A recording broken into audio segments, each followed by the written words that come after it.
Lalu malam Idul Fitri gimana Ustaz? Amin ya Rabbal. Yang bagus nih amalannya di rumah begini takbiran. Walitukmilul iddata, sempurnakanlah bilangannya 29 atau 30.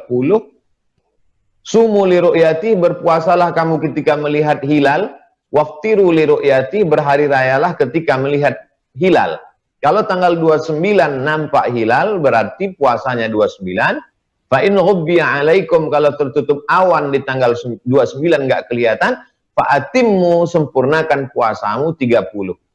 Andai 30, maka pada tanggal 23 Mei, Sabtu sore 30, berarti malam Ahadnya kita walitukabbirullah. Setelah kamu sempurnakan bilangannya, walitukabbirullah, bertakbirlah. Hanya saja karena kita sudah rutinitas setiap tahun, yang kita pahami malam takbir itu adalah konvoi naik motor keliling kota. Sehingga karena sekarang kasus corona, sehingga kita tidak konvoi lagi, berarti tidak takbir lagi. Padahal dalam ayat itu walitukabbirullah, bertakbirlah, tidak mesti konvoi. Kita takbir di rumah kita masing-masing, dengan keluarga, dengan sahabat kalau ada, maka bertakbirlah dengan mengagungkan Allah SWT.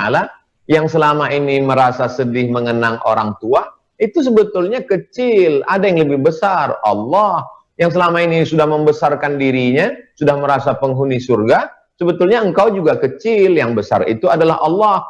Yang selama ini mengatakan wabah ini begitu menakutkan, maka walitukabbirullah, besarkanlah Allah. Kalau kau besarkan Allah, maka yang selain Allah menjadi kecil. Itu saya kutip dari Agim. Jadi bagusnya malam, udah jangan nyebut-nyebut saya aja Ustaz. Jadi takbiran tuh yang dicontohkan Rasulullah tuh bagaimana tuh malam takbiran tuh Ustaz? Kita bertakbir dalam setiap posisi, kondisi, tanpa melihat waktu. Terus dari mulai maghrib ya? Dari mulai habis sholat maghrib Ustaz? Dari mulai dua pendapat. Pendapat yang pertama, begitu masuk malam. Karena hitungan satu Syawalnya itu adalah ketika tenggelam matahari sore Sabtu 30 Ramadan, terbit masuk malam, dihitung malamnya duluan, disitulah kita mulai bertakbir, mengganggukan Allah. Biasanya kita dari setelah selesai sholat, sampailah pagi, kemudian ketika khotib naik ke atas mimbar, selesailah masa bertakbir, mengagungkan. Jadi selesainya pada waktu khatib naik mimbar ya. Nah masalahnya sekarang ini kan kayaknya Idul Fitrinya di rumah masing-masing. Gimana tuh Ustaz? Bagusnya kalau yang nggak pulang, yang nggak mudik, yang di kos-kosan di Bandung, di Jakarta, tinggal sendirian, sholat Id saja sendirian, nggak pakai khutbah. Yang dengan keluarga, maka laksanakan sholat Id berjamaah. Satu imam, minimal makmumnya 3. Jadi sholat Id, setelah sholat Id, lalu kemudian naik khotib, berdiri khotib, takbir 9, Allahu Akbar, Allahu Akbar, Allahu Akbar, Allahu Akbar, Allahu Akbar, Allahu Akbar, Allahu Akbar, Allahu Akbar, Allahu Akbar kabira, walhamdulillahi katsira, sampai habis. Kemudian rukun-rukunnya saja, alhamdulillah. Kemudian selawat, Allahumma salli ala sayyidina Muhammad wa ala ali sayyidina Muhammad. Kemudian ayat, ya ayyuhalladzina amanu taqullah. Kalau enggak hafal, qul huwallahu ahad, Allahus samad. Setelah itu wasiat takwa, takutlah kamu kepada Allah. Setelah itu duduk antara dua khutbah, tegak lagi, takbir 7, Allahu Akbar, Allahu Akbar, Allahu Akbar, Allahu Akbar, Allahu Akbar, Allahu Akbar, Allahu Akbar kabira, walhamdulillahi katsira, wa subhanallah bukratan wa asila. Habis itu rukun khutbah lagi, alhamdulillah, salawat, Allahumma salli ala sayyidina Muhammad wa ala ali sayyidina Muhammad. Habis itu baca ayat, qul huwallahu ahad, Allahus samad. Habis itu kemudian wasiat takwa, takutlah kamu kepada Allah. Habis itu doa, Allahumma firil muslimina wal muslimat. Selesai, makan ketupat opor ayam. Nah, dah. Kalau berdua gimana? Sholat masing-masing. Sholat masing-masing, Kalau berdua ya, bertiga sholat masing-masing. Yang belum ada makmum, sholat sendiri-sendiri aja. Kalau berdua kan sholat berdua tidak bisa ya, sholat Idul Fitri berdua gitu Ustaz? Karena pendapat yang paling minim, yang seminim-minimnya itu lebih dari jamaah. Ya jamaah itu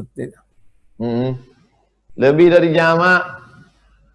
Inna salatal idi tan'aqidu, salat Idul Fitri sah bi arba'atin, 4 orang, imamin 1 imam, wa salasatin mu'tamin 3 makmum, li'annahu adadun yazidu ala aqallil jam'i, karena itulah jumlah paling minim dalam jamak.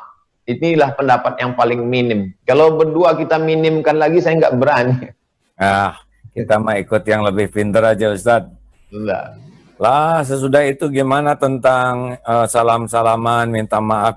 Emang di zaman Nabi ada seperti apa sih lebarannya Ustadz? Tentang masalah minta maaf, tidak mesti menunggu Idul Fitri. Jadi mohon maaf lahir dan batin itu adalah tradisi kita. Saya tidak melihat orang Mesir, orang Maroko, orang saya di Sudan nggak ada Idul Fitri, Maroko nggak ada mereka minta maaf pada Idul Fitri. Jadi ya kita tetap minta maaf ya langsung setelah kekhilapan, kesalahan langsung minta maaf. Tapi tradisi itu baik, bukan berarti salah, bid'ah, wa kullu bid'atin dhalalah, wa kullu dhalalatin finnar, bukan. Jadi artinya kalau sekarang kita tidak bisa ketemu, ya kita hanya sekedar meninggalkan tradisi, bukan meninggalkan syariat Islam. Wallahu a'lam. Masya Allah, doa. Jadi gimana bagusnya kalau udah lebaran tuh yang dianjurkan dalam Islam, doa-doanya, ucapan-ucapannya dalam lebaran itu? Taqabbalallahu minna wa minkum salihal a'mal. Semoga Allah menerima amal soleh kamu dan amal soleh saya. Amal soleh tarawih, puasa, zikir, i'tikaf, sholat, nah itu semua di Ramadan kemarin. Adapun ucapan sebagian orang minal aidin diambil dari kata Idul Fitri. Ada ya'udu audan. Kembali ke fitrah. Kembali ke fitrah, yang dimaksud fitrah, fitratul Islam. Kata Abu Hurairah, suci. Bagi semoga kita kembali ke fitrah minal aidin. Kemudian wal faizin, semoga kita menang, diambil dari ayat innalil muttaqina mafaza. Sesungguhnya orang yang takwa itu mafaza. Mafaza menang. Orang yang menang faizin. Minal aidin wal faizin. Jadi ungkapan minal aidin wal faizin ini jangan dibid'ahkan. Nabi nggak ada buat. Itu diambil dari hadis dan dari ayat Al-Quran. Baik, doa. Kalau saya gabungkan saja. Minal aidin wal faizin. Taqabbalallahu minna wa minkum salihal a'mal. Mohon maaf, zahir dan batin. Jadi, kalau ada orang yang tidak mengatakan itu, kita tidak usah kotor hati. Kalaupun ada yang mengatakan itu, kita tidak usah kotor hati. Gitulah ya. Jangan intinya sampai jagalah hati, jangan kau nodai. Masya Allah. Ya, begitulah.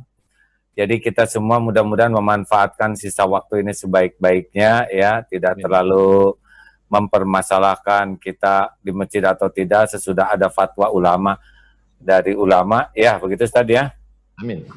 Alhamdulillah Ustaz, luar biasa hari ini banyak sekali ilmu hikmah yang Ustaz sampaikan. Jazakallah khair.